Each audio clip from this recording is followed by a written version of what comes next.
3.5-year-old Jessica is living a double life. Mummy, I need a bunny rabbit plush. In the day, she's a bright, well-behaved little girl. But as darkness falls, something extraordinary happens. Night, it's like you don't exist. You can't talk to her, she's doing her thing and that's that. For the last 2.5 years, Jessica's nights have been blighted by extreme behaviour that has left doctors baffled and her parents exhausted. After years of searching for a cure, the family have been referred to the country's leading child sleep clinic. At last, they'll find out whether Jessica is Britain's youngest sleepwalker or whether her problem is something else entirely.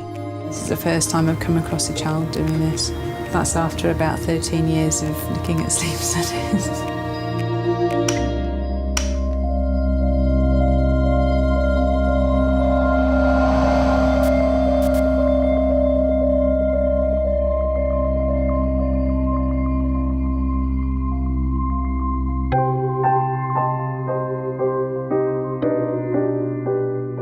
Science still can't fully explain what our brains get up to at night. But everyone agrees that a full night of restful sleep is essential for children's health. Sleep is vital for brain development. A lot of the deciding which connections to keep and which ones to lose only occur when we're asleep. So if you're sleep deprived during that period of time, that fundamental area of development doesn't take place. All parents anticipate sleepless nights, but nothing can prepare you for a child with a chronic sleep disorder. Parents say they're such angels, and yet I fear putting them to bed because I know that's when the wakenings and the screamings and the wide-eyed, fearful expressions are going to start. 3.5-year-old Jessica's transformation is far stranger than any conventional sleep disorder. On the baby. It's got a belly button. Yeah, let's catch that button. She lives in Aldershot with her little brother Ryan and her mum, Tanya. She's really, really good. That's why I can't see that it's a naughty thing that she doesn't sleep, because she's so good the rest of the time. Her dad, Chris, is in the army, so often it's just the three of them at home. Then Eeyore spotted a spider spinning a web. We never really thought that much of it at first. So it was probably when she was turned 1 that she stopped sleeping so much. Every night, something astonishing happens. In the daytime, she's aware that everyone else is there, and if you spoke to her, she would answer you. Whereas night, it's like you don't exist.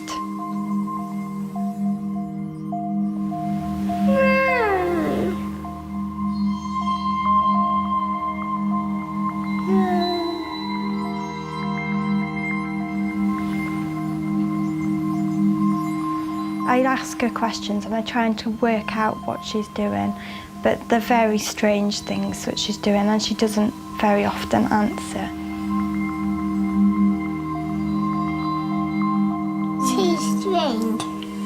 Cheese string, which is what she had for a snack at play school today. Princess. Coffee.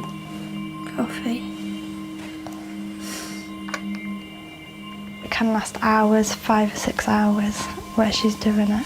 Honey. Nice bunch. Sheep. Nobody, including the countless doctors and specialists they've seen, knows what's causing this disturbing behaviour. She does different stuff and it's really, really different every night. There's no pattern to it or anything.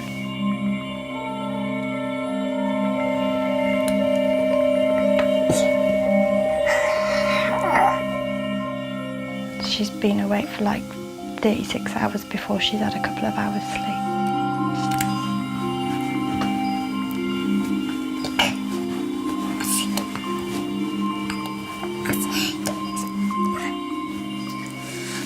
What do you think she's doing? I don't know.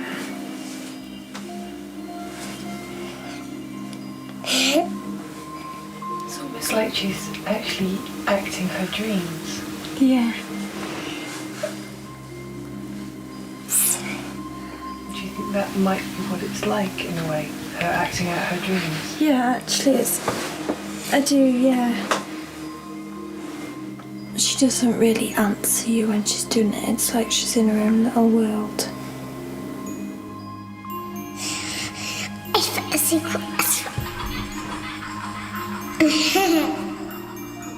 How much sleep do you think she's having, on average? About 4 or 5 hours on average, sometimes a lot less. Most 3.5-year-olds need at least twice that amount. And with no change in the last 2.5 years, Jess's condition is chronic. Nothing seems to make her tired. We don't let her sleep in the day.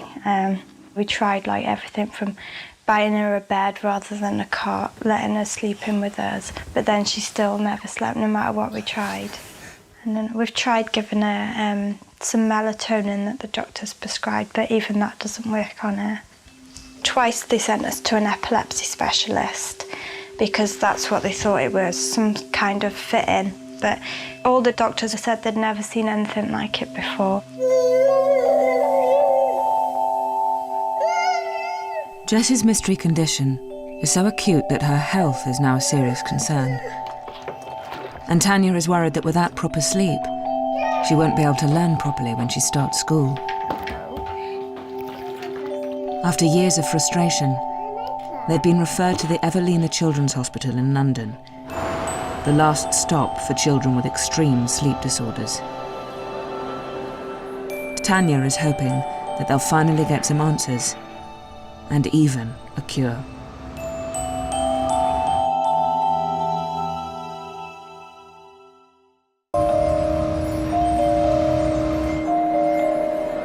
After 2.5 years of broken nights and countless appointments with specialists, Jess and her mum Tanya have been referred to the Evelina Children's Hospital in London. Here, children with the most intractable sleep disorders are seen by leading sleep specialist, Dr. Paul Greengrass.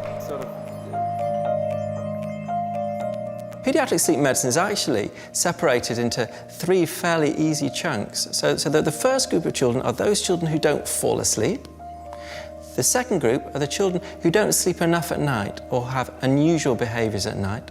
And then the last group is those children who are too sleepy during the day. Jess, come on, darling. Do you want to bring that with? So far, Jess's nighttime behaviour has confounded specialists, who have only really been able to rule out epilepsy. And Jessica's about three, is she? Yeah, just What happened then? From an early age, she slept really well. She used to sleep all night, and then all of a sudden she just stopped. And when did it change? How old was she? I think about 10 or 11 months it started. Okay. And it's stayed different and disrupted since then? Yeah. All right.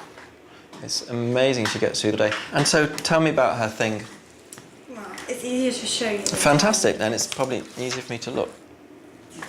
Jessica, is it okay for me to look at this picture? Yeah, thank you. Okay. So Jessica is doing quite complicated things, isn't she? It looks like she's definitely eating. So she sort of quite likes being in this world, but not really happy to have you join in. No. At this time. Okay. Can you tell me about when you play at night? It looked like you were eating something. What do you eat at night? Juice. Juice. Okay. And when you play, do you play with your friends? Can you see them at night? Yeah? I would like to look at her sleeping while she's here in the hospital with you staying. Yeah. I'd like to, even before we do that, give you a special wristwatch for her to wear. And what this does is it has a very sensitive movement monitor and a tiny computer that we can then look at and download to her computer. This means that she'll be able to wear it for about a month. Yeah. So you just do everything you would at home, but it allows us to see exactly how much sleep she's getting. People assume on the face of it that sleep is very easy, that you can always tell when someone's sleeping and you can tell when someone's awake because the two are different. But it's not a black and white state. It's not the neat little switch that flicks you into sleep and into wake. There are actually some similarities, for example, between when we're dreaming and we're asleep and when we're awake. But we're still often having the same experiences, seeing things, having thoughts and hearing things. So this leads to huge confusion when at times a child might be sleepwalking or sitting up in bed, frightened and talking. Now, are they awake or are they asleep? The important thing in Jessica's case is that she's been doing these unusual behaviours at night that are so intense and last for so long that we really need to be clear that this isn't something happening out of a different phase of sleep, a type of sleep talking, a type of sleep dreaming that we're not sure about. So the reason for doing this study in her case is to confirm, is she awake or is she asleep during these episodes? Figuring out whether Jess is awake or asleep will provide the first clue as to what's causing her unusual behaviour, whether it's a known sleep disorder, such as a kind of sleepwalking or night terror, or something entirely different.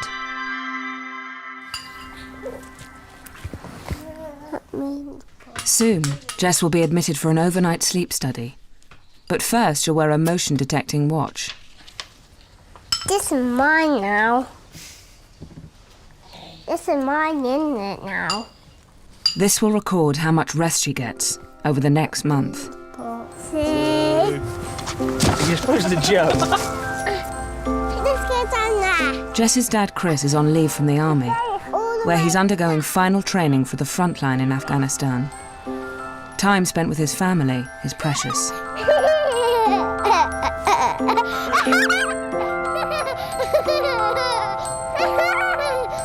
Is it important to get her seen too? Yeah, I think so.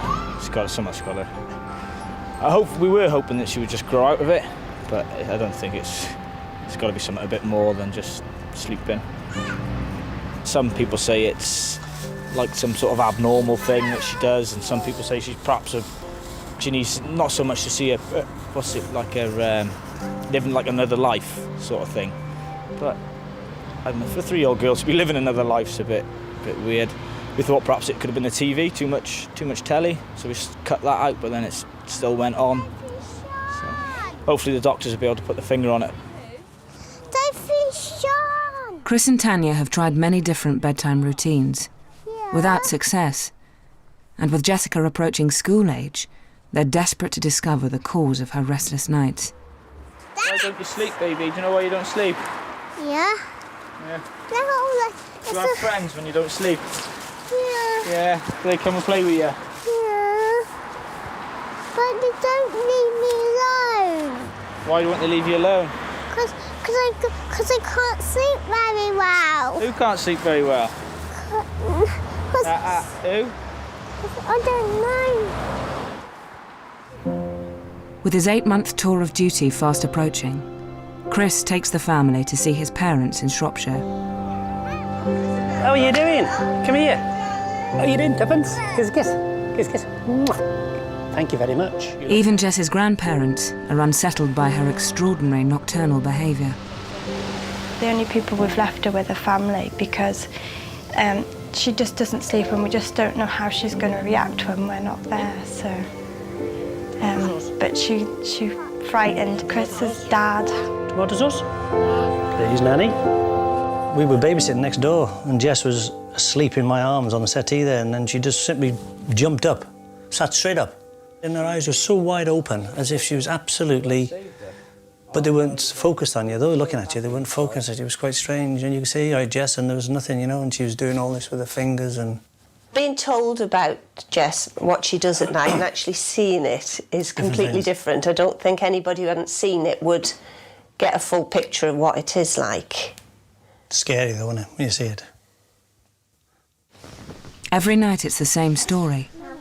Ryan goes off to bed easily, and Jess starts kicking up a fuss. It's very easy when you're in the thick of it and you're sleep deprived to get entrenched into certain behaviours that you're completely unaware of.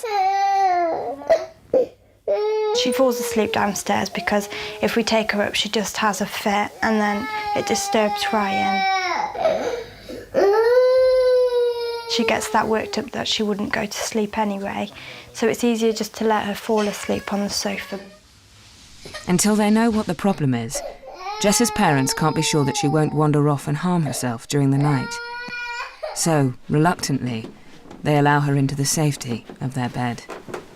She gets up and she jumps around and plays, and I worry that she could hurt herself when she's doing it, but at least, you know, she's safe when she's next to you.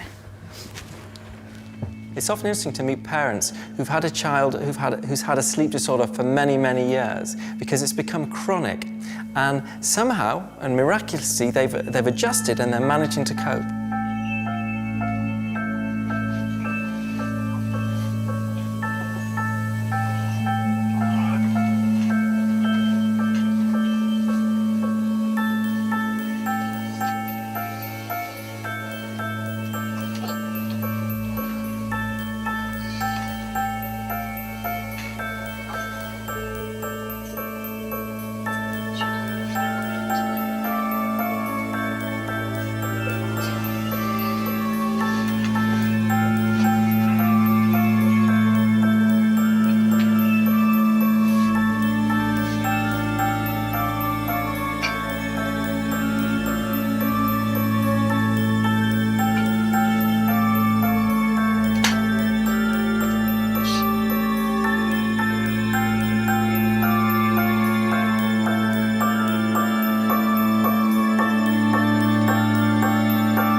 Chris and Tanya are too exhausted to even be angry. They've had hundreds of nights like this. In fact, around 900. How bad was it last night? I would say pretty bad, yeah. Because she's been jumping around all over the bed since 1:30. I came with my friends. Your friends come, did they? Yeah. Why didn't you tell them to go home? They want to play with me and they didn't want to go home. I'm feeling really, really tired at the moment, but usually once I've had a shower and that, I feel okay. Sort of bring myself back to life.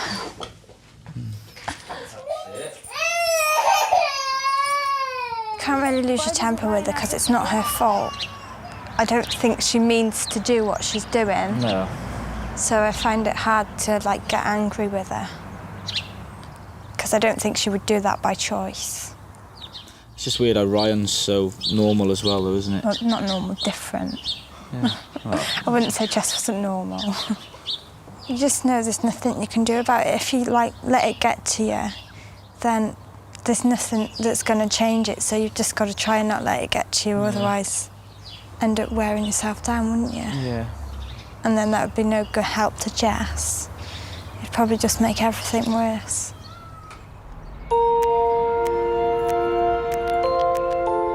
Put a lot of strain on us two as well, doesn't it?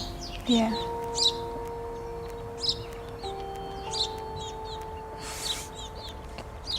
I know what you're thinking, but you're just not saying it.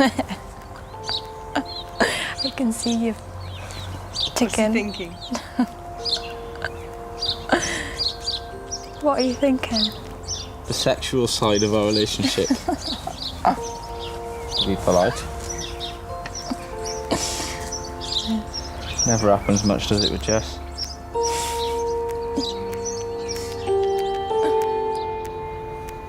The The strain Jess's visits are having on Chris and Tanya is obvious.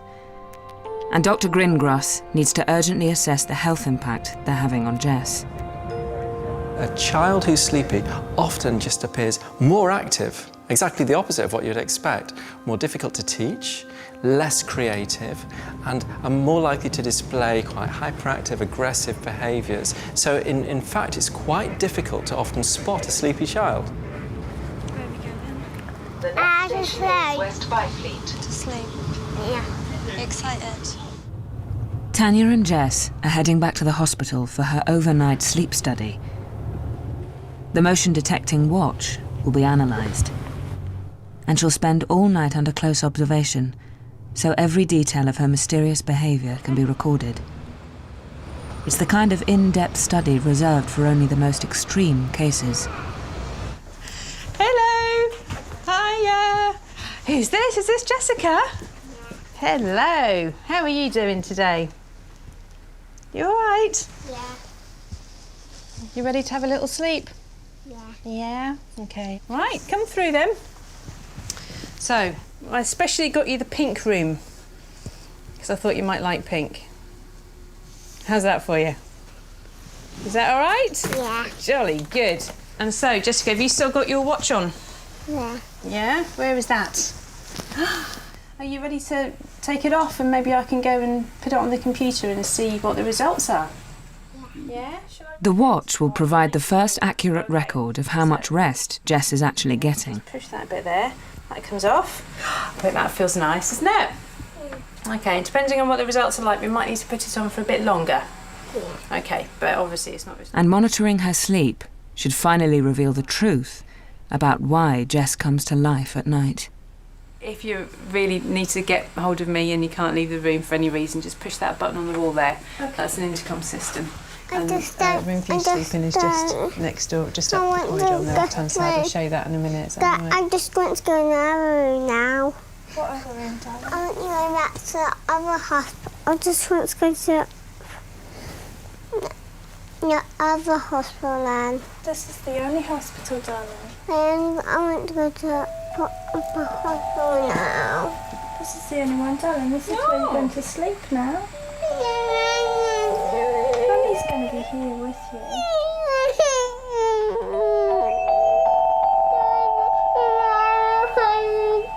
Over the last 2.5 years, Jess has had numerous visits to doctors, been tested for epilepsy, given drugs, but nothing has worked. And until now, nobody's even been able to confirm whether Jess is dreaming or awake. What we're looking at is lots of things, really. We're going to see how long it takes her to fall asleep. We're going to look at the quality of the sleep that she gets. We can tell exactly if she's awake or asleep, and if she's asleep, what type of sleep she's in. The sensors will record Jess's brainwaves while she sleeps We can see whether it's to determine whether her behaviour is a form of sleepwalking, night terror, or another, more rare sleep condition. Oh no, we're getting bored now. Okay, come on, let's move on. What's really interesting is if she's waking up, we can see whether it's because of a breathing problem, whether she's twitching her legs, whether it's just something natural that's just woken her up. There we go. Right, now let's just speed on it. If the results show that Jess is not asleep but awake, then what's waking her up will become the key question. Breathing problems and restless legs are two of the most common causes of nighttime awakenings.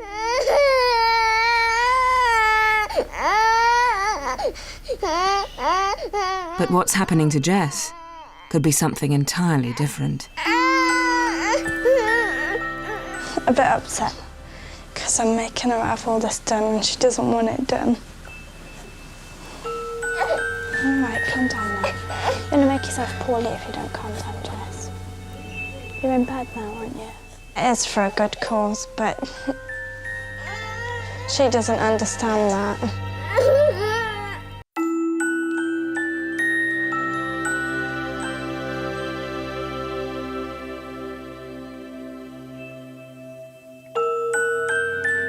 So far, nobody can explain Jess's extraordinary nighttime behaviour.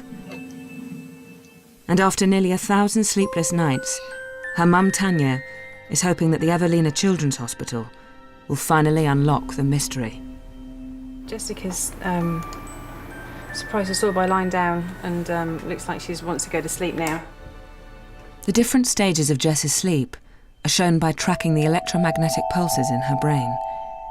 Beta, alpha, and delta waves accurately indicate whether someone is awake or not, and what kind of sleep they are in.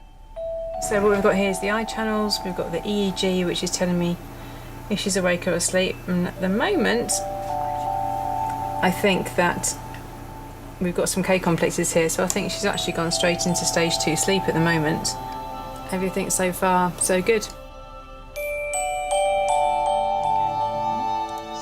While Jess sleeps, Jane downloads the information from the motion detector Jess has been wearing for the last month. And you can see that there's periods here where we've got lots and lots of movement, and then periods here where we haven't got hardly any movement at all. So we presume at this point she was awake, and at this point she's asleep. And then it's not that basic, but it gives us really quite a good overall view of what's going on. So she's had a bath at 6, fallen asleep about 7:30, and then we've got 5 hours of what looks like restful sleep there. Bearing in mind we're just looking at movement here, so I can't tell much about the quality, but it looks pretty good. And then at 1 o'clock she wakes up and it looks like she didn't go back to bed again. Do you remember that night? Well, they're all really different. Okay. No, it's not normal. It does show that she has excessively fragmented sleep about 50% of the time, if not more than that. So we completely believed you anyway, but this has confirmed what's going on.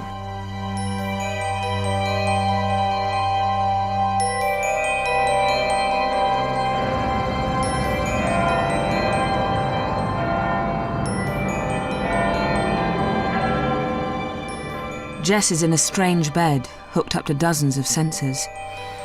But even that doesn't stop her night unfolding, like so many others before. Has she done her thing at all? Do you think she's just starting to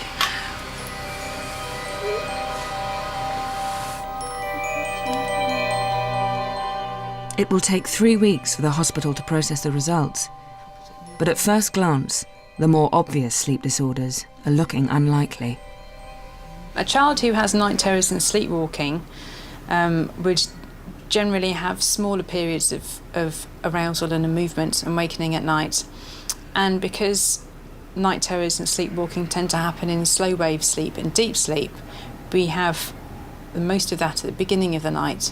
So we'd expect, if we have a child with night terrors or sleepwalking, to see small periods of movement at the beginning of the night, often before midnight. We would very rarely see a night terror or sleepwalking only in the second half of the night. So this is very unusual movement, and it's very unusual for a child to be solidly awake for over 2 hours and just be happy to sit there and do this. In my experience, this is the first time I've come across a child doing this. And that's after about 13 years of looking at sleep studies. If Jess doesn't have any well-known sleep disorder, what is it that's keeping her up? We can go home and see Daddy now. Yay! The mystery of Jess's condition is as deep as ever. But at least a result that suggests she is awake and not asleep is progress. Something Tanya can hold on to. Come down on your belly. Whoops! You all right? I feel really positive about it because she could see what we already know and someone else now can see that. That's good then. And it doesn't just look like we're exaggerating to everybody else. So somewhat good will come of it then? Yeah, I think definitely. And we're getting that little bit closer, aren't we? One step closer. Of getting her own bed back. I suppose really my theory of her sleeping when she's doing it, she can't be sleeping because she's not getting enough sleep. Yeah. Because if she was doing it while she was sleeping, then her efficiency wouldn't be so low. So she's got to be awake there. Yeah. That's why I'm not a doctor.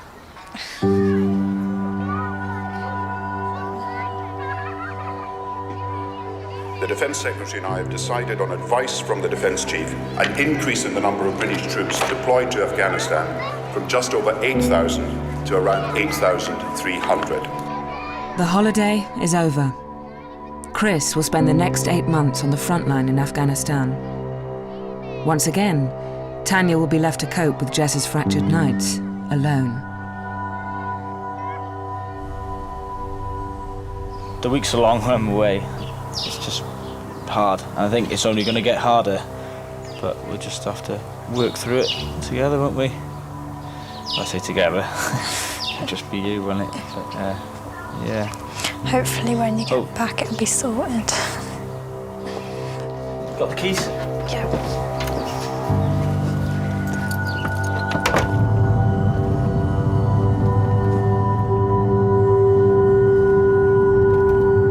We're going to say goodbye to Daddy now, Jess, so you need to wake up. Not going to see him for a long time.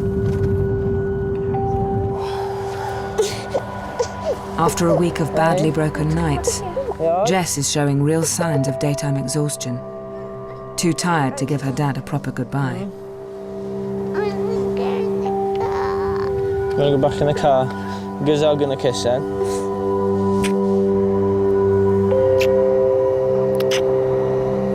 Okay.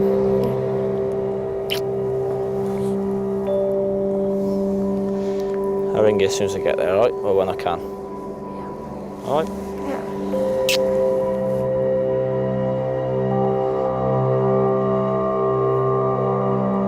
My main worry about him going is that I'm not going to be able to cope while he's away, because I've not got no break then. I just have to keep going.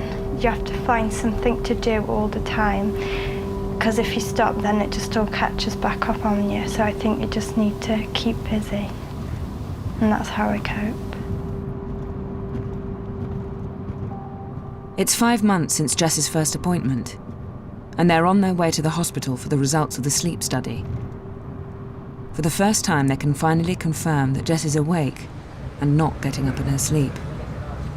And Tanya's hoping they'll have discovered what's keeping her awake for over 5 hours a night, so that something can be done to stop it. The thing maybe that people don't realise is that children don't sleep continuously through the night, nor do we. So it's very typical to be waking up 5, 6, 7 times during the night. But most of us wake up, we don't even remember it, it's momentarily. We're in the same room where we fell asleep, we're in the same bed and it's dark and we fall back to sleep. Dr. Greengrass has worked out the conundrum of Jess's weird nights. The answer lies in something unique to childhood development. These brain patterns are alpha waves, and alpha waves are what happens when you are much more relaxed, maybe when you're zoning out or sort of thinking about something nice. Now, it's also interesting what adults try and get a lot of if they do meditation and really try and relax. So in Jessica's case, this is a wonderful, relaxing, imaginary period of pretend play, and she might be remembering a scene very accurately, and that's, there's a Greek word called eidetic imagery. Eidetic imagery is part of the mysterious world of childhood brain development.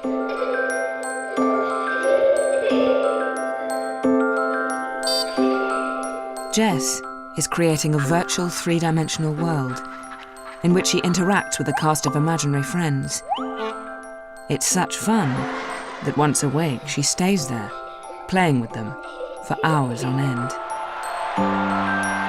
It's thought many children enjoy some degree of harmless eidetic imagery, but Jess's ability is so extreme that Dr. Greengrass has had only one comparable case. Her eidetic world is just too much fun. Left unchecked, the insomnia will harm her development.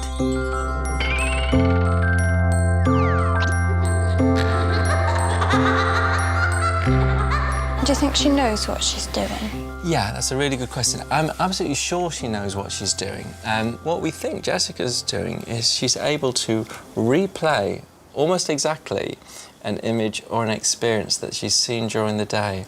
And some of the older children that do this describe being able to look at a page and it's almost like they're looking at the programme, if it's, for example, a TV programme, or they're looking at the play scenario. But Jessica knows that when she wakes up, she's got this very relaxing pretend play scenario she can sort of generate, and she can do that in your bed, which must be great, actually. So she's got the comfort of you. It's great for everyone apart from you and Dad.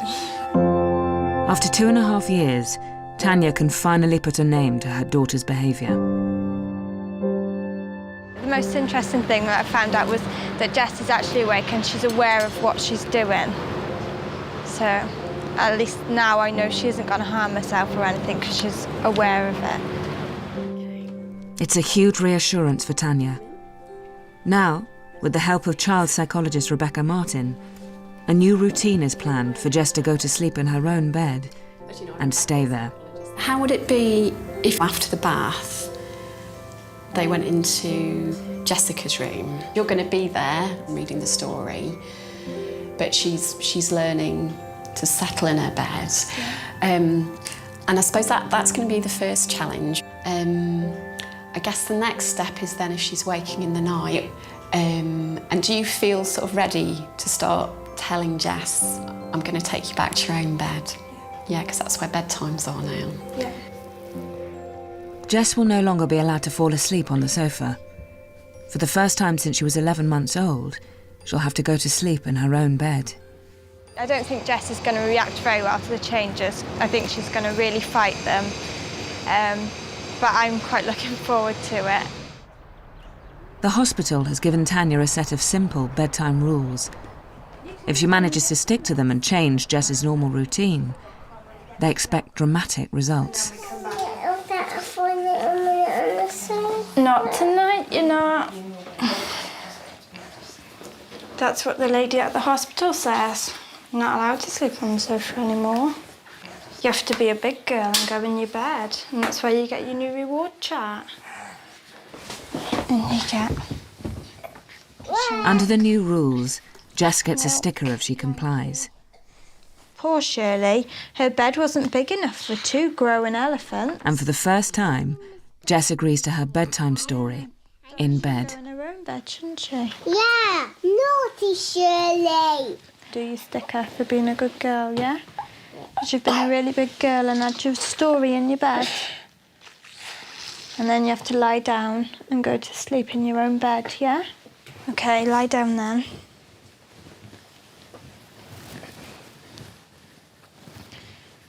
Right, is Mummy going to go, yeah? So you're going to give me a kiss? Good girl. Night-night. No. Love you. Love you. Good girl.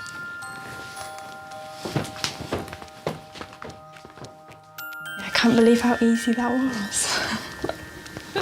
So far, she's not asleep yet, but it was a bit too easy to believe.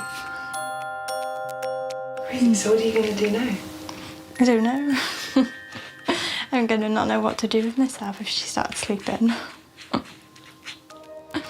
If Chris was here now, I don't think that he'd be able to believe me. If he rang now and I told him, I don't think he'd believe me. Because it just doesn't happen. Do you feel a little bit rejected? No, not really. I think I'm too happy to feel rejected.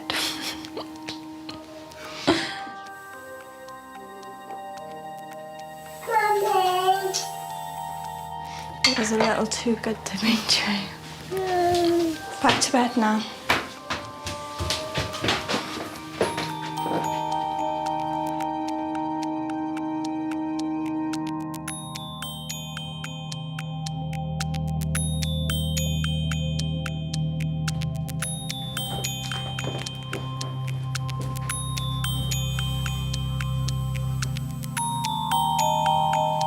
For the first time in ages, Tanya's put Jess to bed without letting her fall asleep on the sofa first. But Jess has still got to go to sleep in her bed and stay there.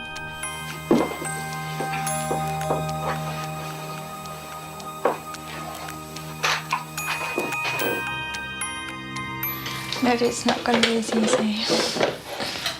think you can't really tell until she's asleep.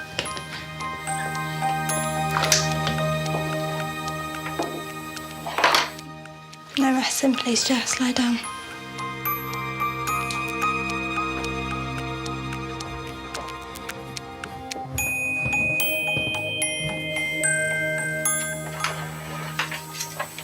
Give me a cup. Not tonight, no, darling. She wants me to cuddle her because on the sofa she normally falls asleep cuddling me. And now she doesn't understand why I won't cuddle her. Because I don't want her to think that, I don't love her or she's being punished. Mummy.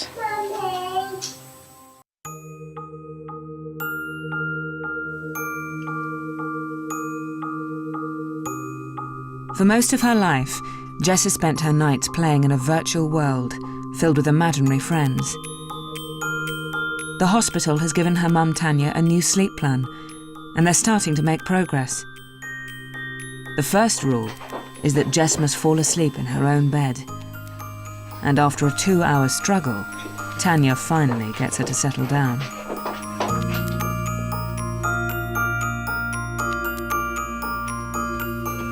As usual, sometime after midnight, Jess wakes up and heads into her parents' room. The doctors have reassured Tanya that Jess isn't sleepwalking and won't hurt herself. So from now on, Tanya must just put her back to bed. In the past, Jess has refused. But tonight, Tanya's persistence pays off, and Jess doesn't leave her room again until the morning. She only got up 3 times. She didn't sleep. She didn't go back to sleep till, I don't know, I think it was about 6. But I think getting out of bed only 3 times isn't too bad. Nice, please. It's an exhausting process for Tanya, but hopefully, without the reward of her parents' cosy bed, Jess will gradually reduce the amount of playing she does at night.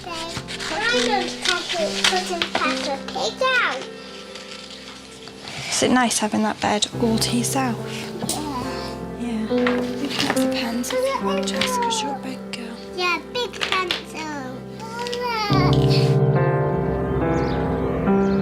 Give us a kiss then.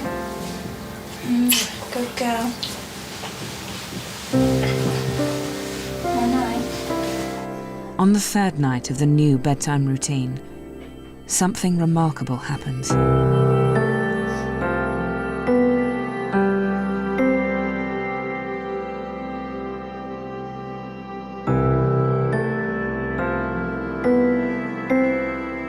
Jess stays in bed all night and sleeps straight through for almost the first time in 2.5 years. Well done. You didn't wake up once. That was the best night you've had yet, Jess. That was. Wasn't it? She's very proud of herself at the minute. And she can't wait to tell her dad. I slept very well. I just can't believe something so simple has made such a big difference. A couple of weeks later, and Jess is sleeping through most nights. It feels really nice. It just feels normal now to have for them to be going up to bed and then having some time for me. Now I feel like, I've got loads of energy and I'm not a little bit tired, so like I could run a marathon. Well, maybe not quite. You're too little, Ryan. It'll be nice when Chris comes home because he'll be able to see just such a big difference in her. So it'll be even better for him because it's gone from really bad to as good as it's going to get. Oh, and you come in the square hole. Jess's dad, Chris, is fighting in Afghanistan. He'll be away for another 6 months. Today, it's the first time he's been able to call home since Tanya made the breakthrough with Jessica. I've got some good news. Jess is sleeping now. Jess is sleeping? Yeah. How come? Come and speak to him then. I sleep very well. Oh, yeah? Yeah. Where's your friends gone? Where's your friends gone? You know the ones you play with at night time? Where have they gone now? Don't play with them anymore, do you? Where have they gone? Tell Daddy where they've gone. Can you tell me? They're going shopping. They've gone shopping, have they? Yeah. What, to get new toys? Yeah. I think he was pleased, but I'm not sure he believes that, you know, it's going to carry on forever. He'll have to see it to believe it, I think. The mystery of Jess's nights has been solved, and Dr. Gringrass expects that the past 2.5 years will have no lasting effect on her development. But in modern-day Britain, a growing number of children are at risk from too little sleep. If we look at studies of how much sleep children used to get and how much sleep they now get, they're actually getting significantly less. And of course, you can just look around you at all the modern advances in technology and the fact that the mobile phone that you need to text on and the computer email and then all of the various games and activities that children might take into their bedrooms, there's a lot of pressures on socializing late at night. So it's likely that kids have got this sleep debt. They're not sleeping enough.